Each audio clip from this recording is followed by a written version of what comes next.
Hello, everybody. This is Miha Ella with Art of Experiencing. It's been such a long time since I was able to do another episode, a new one. I'm sorry for the leave of absence. I've been doing a lot of teaching over the summer. It's been really quite beautiful. A group of students, a pre-college program where I teach for 2 weeks. Then I had an acting class. Then I went to Greece for a festival of theater where I did a workshop. It's just been really, really wonderful. So I've decided today to try to do something that I haven't done before, or maybe I have done it many episodes prior to doing the Duchess and the Duke of Sussex. I was really, really very taken aback, actually, and surprised by watching the testimony in a true crime case of Ashley Benefeld, who was just found guilty. She shot and killed her husband, Doug Benefeld.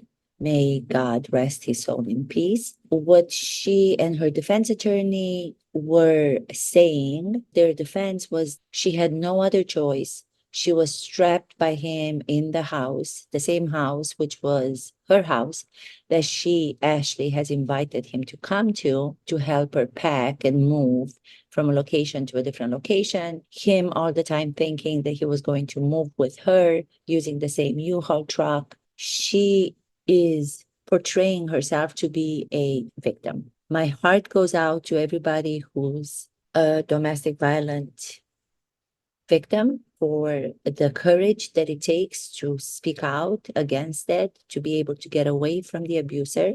But I never believed Ashley Benefeld, the defendant. After watching her testify, I knew from an acting perspective why she was not credible as a witness. This is going to be the testimony in cross by the prosecution, where she is being asked to reenact the event, the horrific event, where she says that she had to defend herself, that she had no choice to leave the house. She was trapped in a room where she had a gun and she had to get away. The way that she had to get away was by eliminating her husband. I was making comments during the trial on different channels. I was watching Court TV, Law and Crime, The Lawyer You Know. He was very much on the side of the defendant, Ashley Benefeld. The whole time I was watching him and I was saying, please don't be so naive to believe what she is saying because it doesn't make sense. I'm watching it from an acting perspective because acting provides us with the tools to understand credible or not credible human behavior. I knew from her testimony that she was lying. And he was saying something like, well, how do you know? Not directly to me, but he was making comments and responding to other followers on his channel, The Lawyer You Know. And he was saying, how can somebody say that she is not to be believed if you have not seen other videos? How do you know her conduct? How do you know her behavior? I was really surprised because I know a lot of trial lawyers, like he is, do take acting. They use acting coaches to learn how that works. You don't have to see someone's behavior ahead of time in their personal life before you see behavior for the first time on stand. In this case, Ashley Benefeld testified. You have so many tools that provide us with that knowledge to be able to look, observe, no body language, no facial expressions, no words that she's using, and not believe them. Make the decision of why you don't believe them. There were so many signs that she was not to be believed, and I was a little bit shocked that he did not know as a trial lawyer. I love his channel. I have nothing against him. I am a fan of his knowledge as a lawyer. When I made my comments saying that I did not believe a word she was saying, majority of the comments on his channel were saying completely the opposite. They said, yes, I relate to her. How dare do I say that she's not to be believed? I am unhinged. They call me all sorts of things. The jurors came back with a verdict and she was found guilty I don't know what you have to say to that now, but I knew it all along that she was not going to be believed. When I watch somebody do a performance, I feel if they are speaking the truth or I feel if they are faking the performance. We have these brain's neurons in our head that particular tool to be able to watch someone behave a certain way, mirror what they are doing, having the same understanding of what they are going through, even though we are just the audience members. If they ignite, it means that they're telling the truth. We are feeling what she's saying. If they don't ignite, it means that something is not happening in a truthful way. So you don't have to know anybody's behavior before to be able to then say, yes, now I know to believe her because I've seen her behave in other circumstances. This is her way of behavior. You don't need to have that. We are going to go through the cross examination by the prosecutor. She was brilliant in the way that she stood for justice for Mr. Doug Benefeld. I will tell you details as we go through this to why she's not believable. These are, of course, only my opinions. Please go and do your own research about anything that I'm saying. I'm only an acting coach, acting teacher, and these are my opinions coming from that perspective. Here we go. Sometimes he'd be a little rough, you know? But other than that, he never was physically violent. He didn't like punch holes in the walls or anything like that, no? So when I asked you if has he been violent, you said, well, he didn't punch holes in the walls. Is that what you just said? That's what I just said, yes, ma'am. So punching a hole in a wall to you is a definition. When I asked, was he violent? Your definition of that is punching a hole in a wall. I think that is violent. Okay.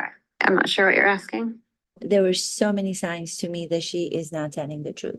The first one is she is portraying herself. I know she has to be close to the microphone. She was instructed by the judge to do so. But the way that she has her shoulders down, portraying herself as a scared little person, she could have stood up like this in the chair. She could have been sitting still close to the microphone, but had her shoulders back as a normal person would, who is really, really honest about what they're saying. They don't have to show us, they don't have to show to the jurors or the audience, in my case, because I'm coming to you from an acting perspective, that I am a victim. I'm going to portray myself, going to fool you by allowing my position in the chair to be one of a woman who is scared and small and weak. My voice is going to go to the same level. I was not strong enough to be able to protect myself. The only thing that I could do was there was no other way that I could have defended myself. The sniffing or the sniffling, I don't even know what it's called. Trying to make herself go to an emotion, push for an emotion. There's no crying. There will be, you will see fake crying. Another misunderstanding by people is that if somebody is able to concretely make tears, real tears come down their cheeks, they are telling the truth. They are not telling the truth. Real tears can be fake tears. What makes them real is they must come from an origin within herself, in this case, where she is telling the truth. That's when we, as the audience, going back to the mirror neurons, can feel that she is genuine, she is honest. That's when we feel them. Have you, in your life, seen movies or watched characters, actors portraying characters, and you watched them really crying? Some of them we believe, and others, no matter they have real tears, we don't believe. It's for that same reason. They're not coming from an honest place. They are manipulated tears. You make yourself cry, but there's no sustained, real, honest place of origin where they are coming from. They are lying about what they're saying. They are able to produce the real tears, but because they come from a lying place within yourself, nobody will feel them watching. That's exactly what happens with her. Another thing, she wants to portray herself as this very polite human being who could not have done any wrong under this man's control, by the way, she did not live with for 3 years before she did what she did to him. Every time the prosecutor is stopping to come up with a new question to ask, she calls her, yes, ma'am. Yes, ma'am. That she thinks will show us that she is a very polite human being, and a polite human being could not do anything wrong. Therefore, her defense is that she had no choice but to do what she did. She did not want to go there. She was so weak. She was polite. She didn't know what else to do but to him. Yes, ma'am. Yes, ma'am. So I want to get to the day that all of this happened. This happened on a Sunday, right? Yes, ma'am. And you're moving on, or you have a hearing on Wednesday, I believe that's correct. and Yes. you're moving right after that. I think the actual day of move was kind of in flux. It seemed like it changed 1,000 times. You're all getting in the car together, not together, but you're driving cars together to go to Maryland. I believe he was going to be driving the U-Haul and pulling his truck. And I think that my mom was driving her car and I was driving mine. And you were telling him during that time that you were going to move to Maryland and attempt to reconcile. No, ma'am. You weren't telling him that. No, not in those words. No.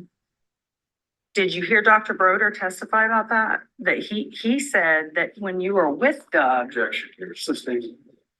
So you're denying that you ever told Doug that you were wanting to reconcile with him. I said I wanted to find a way that we could do things together as a family for Emerson's sake, and that's why we started doing things differently. He wanted to move back in, together. And I told him that I didn't want to do that. I didn't feel comfortable with that. Did you say that in Dr. Broder's office? In front of Doug? No, not in front of him. So when you're with a safe person, a psychologist, you're not telling Doug this. I'm sorry. You're saying that you told Doug when it was just the two of you that you didn't want to move in together. And you felt safe telling him, I don't want to move in with you, right? Yes, we had that conversation many times. Yes. But you're in front of this psychologist who one would think is a safe environment with Doug sitting next to you. You hear Doug say to Dr. Broder, we are going to Maryland and we are going to try and reconcile. And you don't feel safe enough, Dr. Broder, no, that's not what I want to do. I would want to make him look bad in front of somebody else. Okay. I wasn't going to disagree. This is where it's going to start, getting herself to that preparation before she wanted to go into, I'm going to cry now. The prosecutor's case is that she was manipulating Doug all along for so many years because all she wanted was to have a child, which they had the daughter together. He even went so far as to reverse his vasectomy, I believe it's called, to be able to give her a child. After she got pregnant with the child, she moved out of their home. She wanted nothing to do with him. Never told him that she even gave birth for like 6 months or so. And she was trying to get full custody. If she was a victim, the times that she was pretending and manipulating and saying to Doug that she wants to reconcile, she wants to go back together with her family, she wants to create this new way of living together to be able to both bring their child together, was only because the courts were not in her favor, coming up with all these negative things about him, to say that he was even abusive of the daughter. She was pre-planning all of it for many, many years before the incident happened. If you were so afraid of Doug, when you were seeing a psychologist with you and Doug together, you were afraid to tell him that you did not want him to move in with you together in front of the psychologist, where it would have been safe to do so, but you had the courage, even though you were so afraid of Doug, who you say physically was a trained fighter, a trained which you'll see she goes to explain later. You were not afraid to say that to him in front of him without anybody being around, but you were afraid to say it in front of him and the psychologist. All Doug knew was that she was going to do everything in her power to reconcile, to try to raise their child together. She did not want them to live in the same house, but they were planning to move to a new location, to another state, and they were going to try to make it work with both of them living separately, going to try to work on their family. Was able to say that to Doug, afraid to say it when the psychologist was there. Fears that this is something that the jurors will not believe. She actually feels that because the prosecutor is so brilliant in the way that she's directly asking the questions and she's not backing up. What does Ashley do? She goes to the next manipulative tactic, which is trying to make myself cry, even though there's no real tears happening. You can see there are no real tears, but I'm going to change my expression in my face and go to artificial ways of behaving, allow my breathing to be coming from a place that makes you feel like I'm going to cry. Hopefully the tears will happen. She goes to that tactic. She knows that she's not being believed. Somewhere in her subconscious, she knows she's not being believed. Logically, it doesn't make any sense what she's saying. With him in front of anybody. Okay, so the plan was to load up the truck, get everything done, and then move very shortly after the court hearing, right? Yes, ma'am. Okay, and you had no intention of dropping that injunction, so you knew on the day of that hearing, he was gonna know, right? I'm sorry. You knew that Doug was gonna know that you had no intention of reconciling with him. We had had the conversation many times. I think he understood where I was at. Okay. You saw the text messages between you and him, right?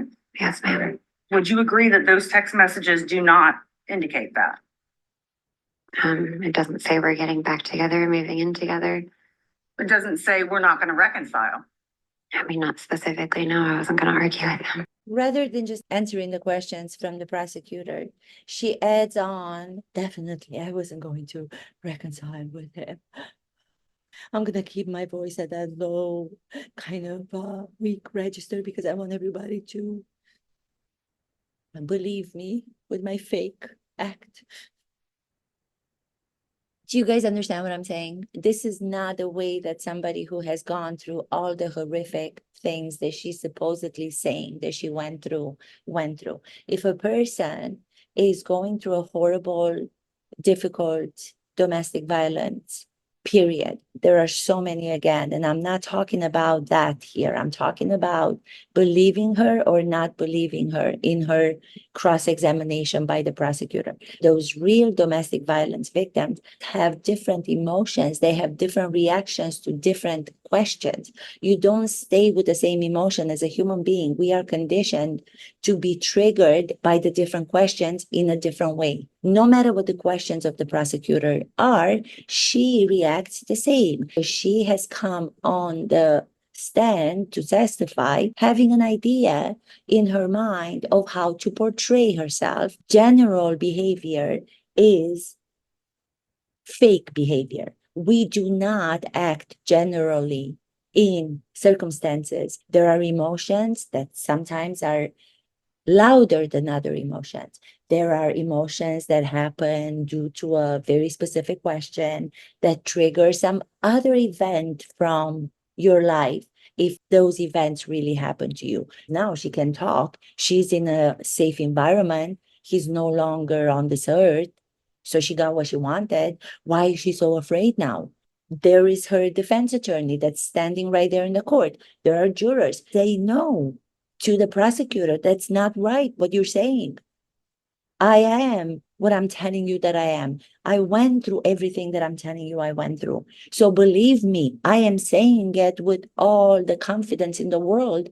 I'm not going to say it like this the whole time. And I'm not going to move in the chair and I'm going to keep my shoulders down, apologizing for everything as if to say, I couldn't do anything else but what I did. I had no other choice. We don't react like that. So you don't have to know somebody's behavior before to know that this behavior is fake. My mirror neurons watching her are telling me she's not behaving normally. We are conditioned as human beings to recognize people's actions, inner actions, outer actions, react to them, know if they're false and know if they are true. If you got your injunction on that day, September 30th, how would you have moved together? This was such a brilliant question on the part of the prosecutor. If she says that everything that she is saying is true, trying to reconcile with Doug, she would have had a plan. She did not have a plan. She was caught in a very surprising moment, forgot about posing as a victim. And for a moment, she forgot about trying to cry. Nothing on the face anymore of I'm being small, I'm being afraid. She already was very interested to see what the judge was going to do. Was the judge going to allow this question to be asked? Her defense attorney was objecting to it. If she is truthful in her story of saying that she had in plan to try to work on her relationship, try to come together as a family, she would have had a plan. But she did not have a plan because when she asked Doug to come to her house to help her move, we have texts between the two of them where she was being very nice to him. There was no mention of being scared, being afraid, none of that. They were going to use the same truck to move all the furniture together to this new location and then move in different houses, whatever. She did not have a plan beyond that day when she attracted Doc to come to her house and she did the deed for which she is now found guilty. That day was going to end. He was going to be taken out, which she did. She was going to have full custody of the child and she was going to go live her life. She was going to take matter into her own hands. If the courts are not helping me to not have to share custody of my child with him, I'm going to take matter into my own hands. She had the plan of finishing him off, which she did. Did you see how she changed from that emotion of, I don't know, I would have never said that in front of him, I was afraid, to the judge interferes and already she forgets about what the emotion was. We don't come out and forget the emotion that we just had. We come out slowly. We still have dealings with the previous emotion before we go to the next one. We don't change like robots. We're not robots, the way that she's portraying herself. To be a general, one-dimensional character. Even in acting, we don't believe that. I would have put a stop to it if an actor was portraying her as a character, let's say, if there is a movie to be done. I would say that's not believable. If you do this testimony in the way that you are doing it, which is completely not humane, not the way that we specifically behave as human beings, it's not going to be believed. You're going to be found guilty. And I knew she was going to be found guilty. Many people are not believing because they know all these details in human behavior. That's why. So if the injunction were granted on that day, what was your plan about moving to Maryland with Doug? I don't know that I really had a plan. I wasn't even sure whether or not I was going to go through the injunction at that point. She goes back after having the sidebar and then they all come back. The prosecutor is allowed to ask the question again. So she does.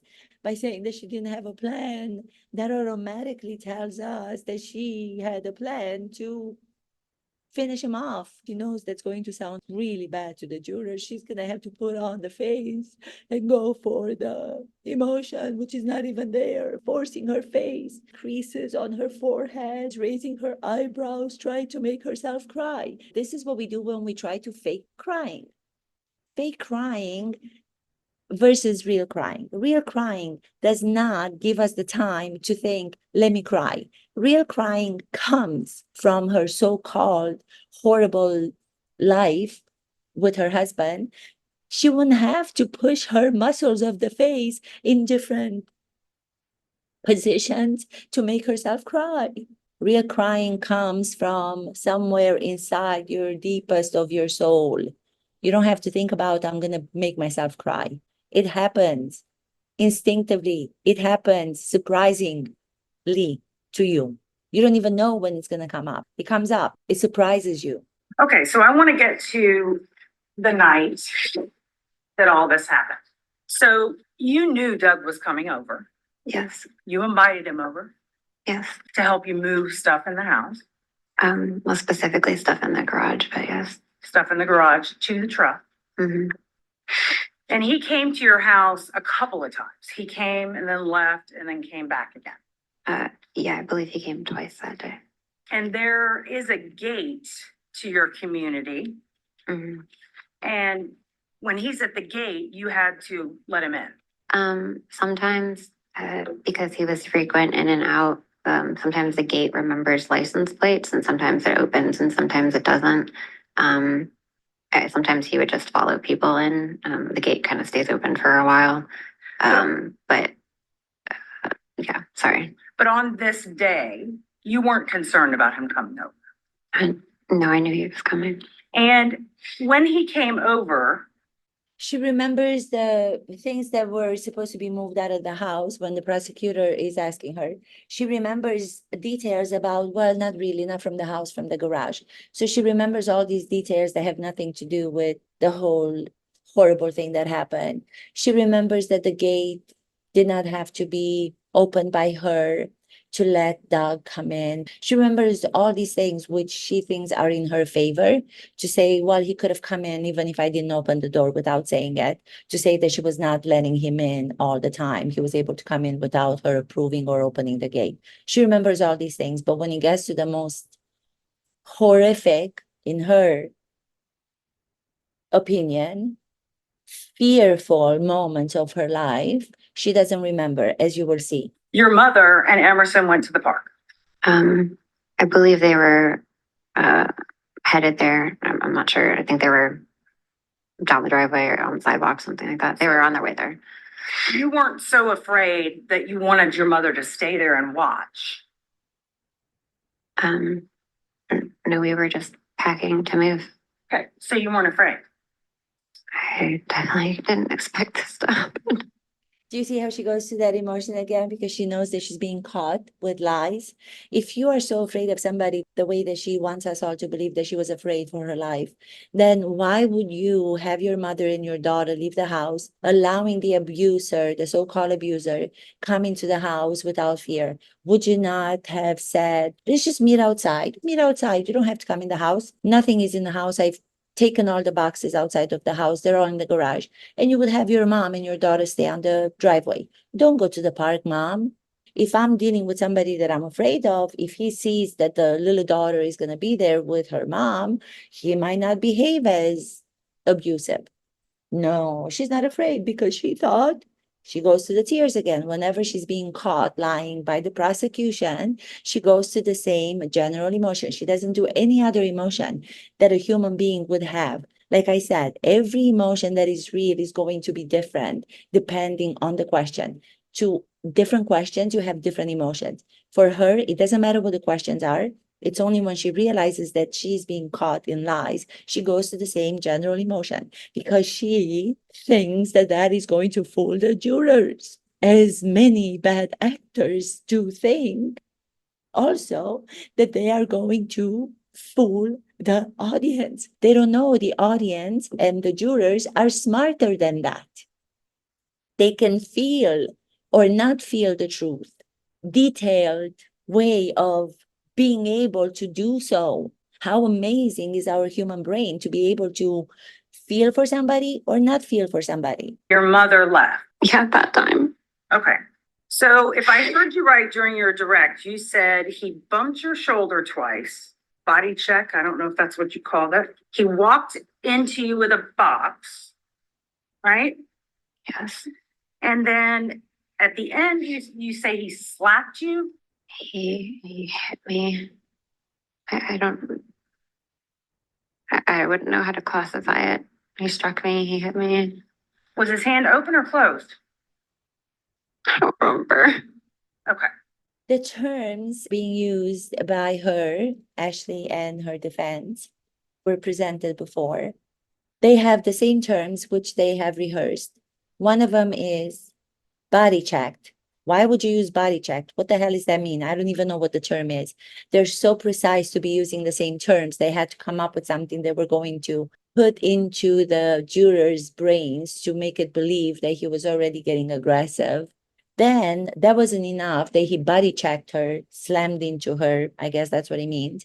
He was carrying a box, asked by her to go there and help her move, bumped into her with a box, and she had a scratch on the side from the box. Just think about it. Get up and do that. If you put that in practice, if that's the aggression somebody's going to think to put on you, they're going to take a box and they're going to slam with the box into your side. The defense and her have nothing else to say about how this escalated, how this very normal, come over to my house, text messages, bring boxes, go and buy some boxes, bring them over. We're going to put everything in the truck and we're all going to move and we're going to work on our family. If that was the real plan, why would he take a box and slam into her body and scratch her with a box? The scratches, by the way, are going to look like these little cat scratches. They're not consistent with somebody scratching you with a freaking box. Was the box empty? Was the box full? I don't even know. Again, general explanation from her and her defense attorney. The prosecutor is so smart. You'll see what she does at the end. And because of those things, you claim that you thought he was going to kill you. He had never hit me before. Okay. And you thought he was going to kill you. He wouldn't let me leave. I tried to leave. He stopped me. The question is, you thought he was going to kill you. Yeah. Okay. Now, when you were in the bedroom, you decided to get your firearm. And it was where? It was in a storage bin on top of the laundry basket. Do you see how she forgot again to keep crying? There's so much tension in the face that she is pushing for. She wants those tears to come out of her eyes and they're not coming out of her eyes. She is so upset that she's not able to cry in the way that she planned. She anticipated to get on the stand and to cry. I'm sure they had rehearsal with, this is my opinion again, with her defense attorney, trying to do that, and it's not working. When you try so hard, when you are using your muscle of the face with so much tension, you're pushing them in different positions, the crying is not happening.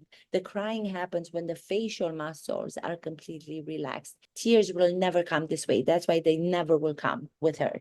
Never. If she wanted to do her act, she should have hired an acting coach. In my opinion, she could have gotten better results. She would have been able to fool maybe a lot more jurors than she did. But she didn't even know that because she is so arrogant and she thinks that she can act brilliantly without the help of anybody. I don't know if she had an acting coach. I'm just speaking my opinion. I don't know. She is so arrogant to think that she's going to fool the jurors. As soon as another question was asked, what does she do? She goes back. He's never hit me before. I'm exaggerating, but that's pretty much what she's doing. So I'm going to show you State's Exhibit 52. If you could turn around and look at that. Where was your firearm? It was in the bin on top of the basket. Here. That's the basket. Where's the pushing to cry? You just stopped?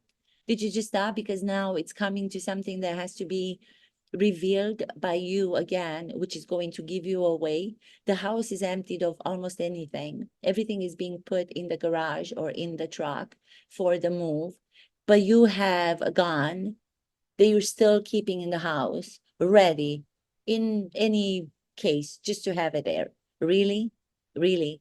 When Doug came to the house with flip-flops, he did not have an arm with him. He had nothing. He was not coming there to provoke or to do any damage. He was coming there thinking, even making jokes during the text by saying, the trucker is on the way. The trucker is on the way. Laugh out loud. Ha, ha, ha.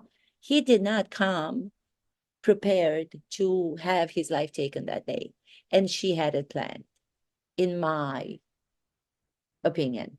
The verdict, guilty of manslaughter, I don't think it means that she planned it with a depraved heart, but she still did not fool the jurors. She was found guilty of manslaughter. The worst one would have been found guilty of second-degree murder, which she was not. Probably the jurors were not able to come together unanimously and give her the worst, so they went with the second one. I think she really believed that she was going to get not guilty. I really do, because she had planned this for so many years.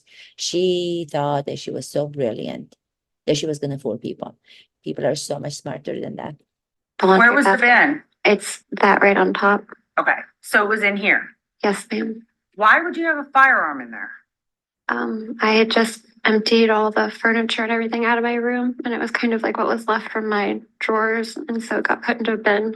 Okay, and that was not your only firearm in that room, correct? Correct. You had a firearm in the closet.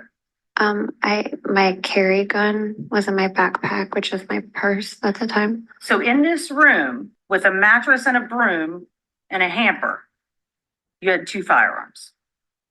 Yes. So you go into the room and you grab your firearm. Is it in a holster? I don't remember. Okay. And you claim that Doug does what? He came and slammed the door open. He was standing in the doorway. He said, "You're fucking done." He said, "You're fucking done." And that made you fear for your life. Yeah. Can we turn the lights up, please? Thank you. He said, "You're fucking done." If you look at all the text messages between the two of them for a long period of time before he comes to the house, you will notice there's not the way that Doug would talk. She came up with this for the jurors, that they know that she had to stand her ground and she had no choice but to do what she did. There's no way that that's the way Doug talked. There was no phrase, all of the communication the prosecution was able to show between the two of them, that he would use such a term, no matter how much she thinks they were believing her. She doesn't know what the questions are going to be. And when it's something that she knows she's going to lie about a little bit more than the other, she's going to have to tell a bigger lie. Where was the gun? Was it in a holster? She gets surprised by it. You can see how she forgets to have emotions, or she forgets to tense up her face, caught by surprise by the prosecution. And then she's like, oh, then I have to go back to tensing my face again and pretend that I'm crying.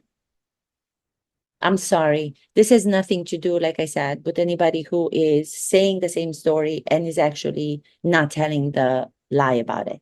It has nothing to do with that. It has to do with my interpretation from an acting perspective of the credibility, not credibility of this witness. So he says you're fucking done and you point the gun and you shoot.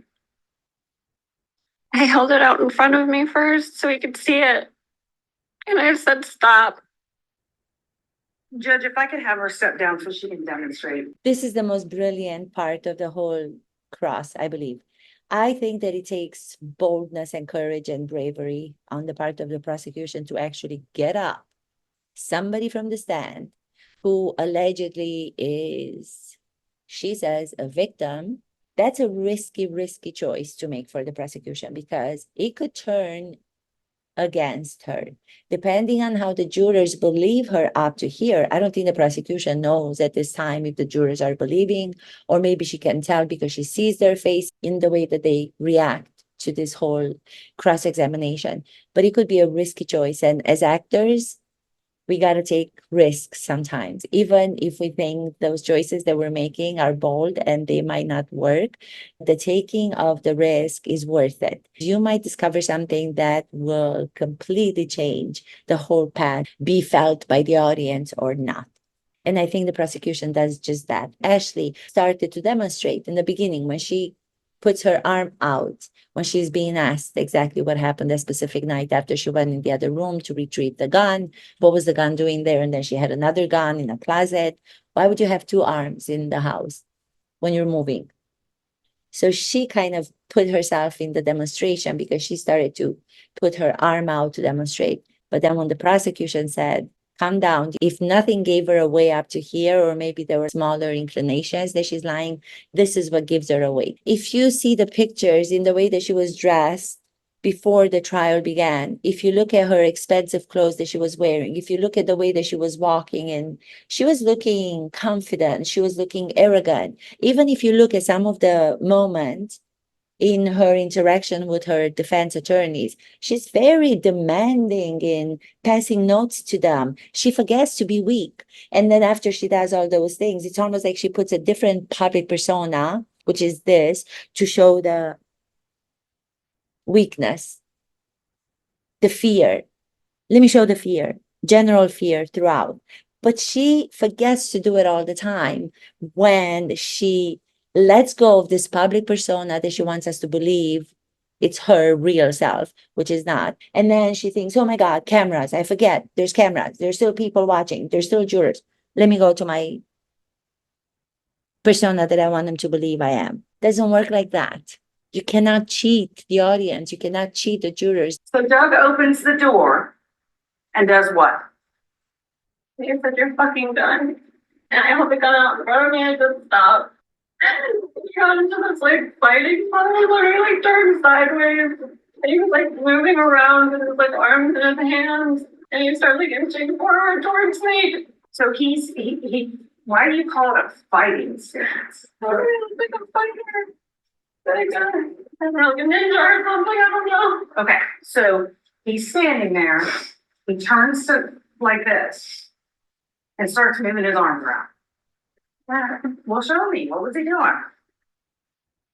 And like I really got like this, and he was like making like fighting motions. I don't know, I'm not a fighter, I don't know. Okay, It was scary. did he have his hands in fists? Not at that point, they were like, I don't know. Was he coming at you like this? When he lunged at me very quickly. Okay, so he lunged, was his fist up when he lunged? So you start shooting, and he does what? He kept coming at me. Okay, so then you keep shooting again. And he falls down on his back. His legs went up in the air. Okay, where do his legs go? In the air. How high in the air? I don't know. Do they go over his head? I don't think like his feet slipped out. Okay. And his feet and his legs went up in the air. And were you still shooting at the time? I don't remember. You can have a seat. All these members are the members of the family of Mr. Doug Benefield, the deceased. It's so sad to see them. Oh, God. You saw when she came down, she was dressed in a very simple way. If you would have seen the pictures of her before, somebody must have told her, you got to start dressing simpler. You got to show weakness. You got to show fear throughout the whole trial. She was like a different person. That was the real Ashley Benefield. By the way, she kept the last name of the so-called abuser. She kept it. She kept it. Why would you want to do that? Why would you want to do that? If your life with him was so horrible and you were going through such turmoil and abuse, physical abuse, but that doesn't happen all the time. He only hit her for the first time now. And how did he hit you? The prosecution says, how? Show me. How did he come to you? Did he come to you like this? Did he come to you like this? What did he do? He was in a fighter stance. So through her fake crying, she remembers another term that's being used over and over again by her and her defense attorney. He was having this fighter stance where he was moving his hands around. That's even in the opening statement of her defense attorney. He came at her and he was moving his hands like this because they had to say that he provoked her instead of the reality, which I believe is she pointed a gun. He turned around because he did not see it coming, the poor man, trying to get away from her. While he was coming, he was lunging towards me. How did he make a fist? How did he hit you? I don't know how he hit me. That was the first time that you were being hit. You were being hit with a closed fist, slapped. Which way were you hit? Did he come to you like this? How? I don't know. He was like this. He was like this. He was just flapping his hands around like a bird. What was he doing? Yeah, he was in a fighter stance. But show me how. I don't know how a fighter, but you know how to say fighter stance? That makes absolutely no sense. It is so rehearsed and it is so badly done. It is unbelievable. She realizes the demonstration did not work in her favor because I think she's smart enough to know that. So when she goes back to the stand, you saw the whole time she was going to that facial expression with the tension in the muscles. There were, again, no tears. There was nothing that was happening organically or differently than what had happened for the entire testimony. When she turns around to go back to sitting down, she realizes her subtext is probably, oh my goodness, that was so bad. I could not do what I wanted to do, which was to real cry.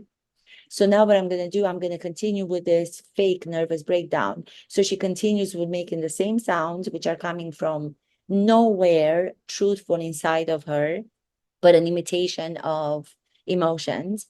And she makes them even bigger. You will see. She goes with the do you feel anything when I'm doing that? No, you don't, because I don't even feel it. It's facade, it's on the exterior. It doesn't have any kind of link to what I'm feeling. It doesn't come from my honest place because I know I'm not telling the truth. She wants to try to repair what she was not able to do in the demonstration. So she does it when she goes back. So after this incident, you claim that you had swelling to your face, right?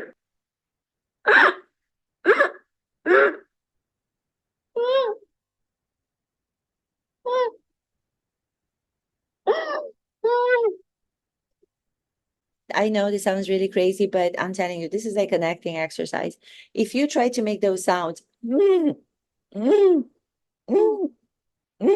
do they come from? Just try making them. They do not come from somewhere sincere. She's stopping. She's not answering the next question because the next question is, you claim that you had swelling on your face. If somebody punches you, if somebody hits you the same way that she said that she was hit by this supposedly fighter who was in a fighter stance, doesn't even know if the fist punched her, if the slapped her.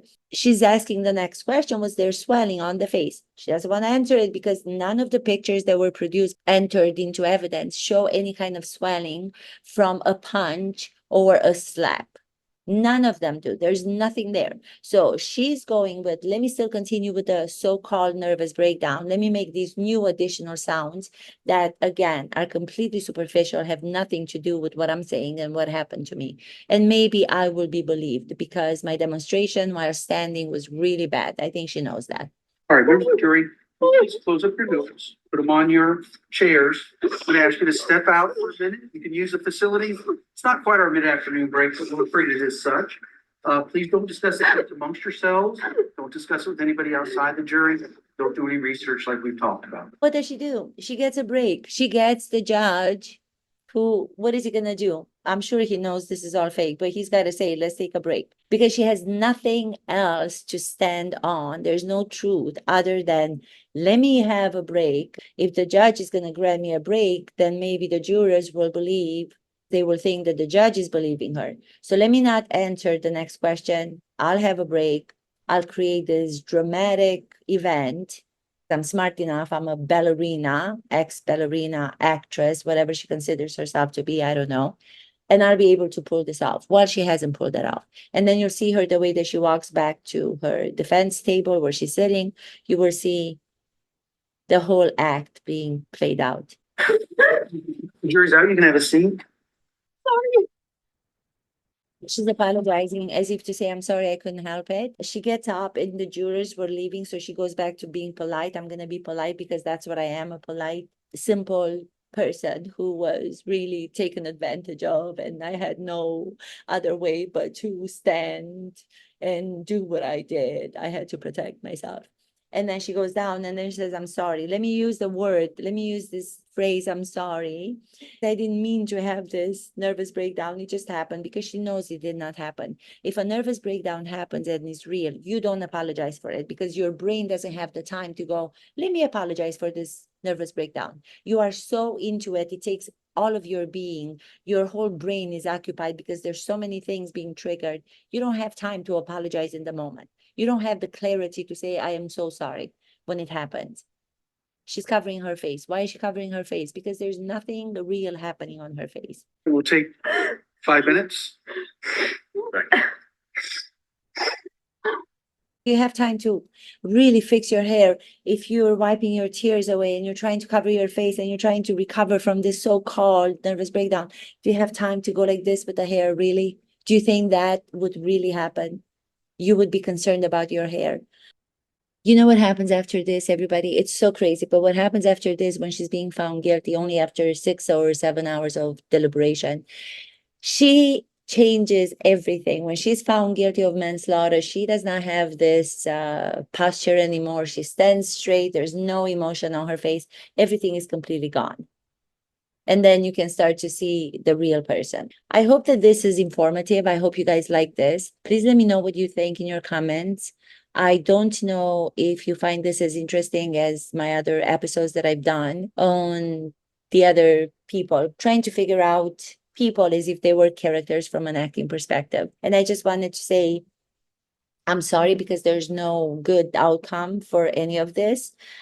There are two daughters, the older daughter from a previous marriage of Mr. Doug Benefeld, who's left without a father. She was also left without a mother. The mother previously died from natural causes. And now there is her daughter, because she was found guilty of manslaughter again, who's left without a father that she shot. And without her, she's going to spend time in jail. So was this worth anything? I don't understand how people think that they can do all these things and get away with it. I mean, what arrogance? How dare do you go so far as to create your own scenario and to take someone's life and then to come up with all these plans in advance? This is what I'm going to do, and my life is going to be so much easier because I want to have custody of my daughter.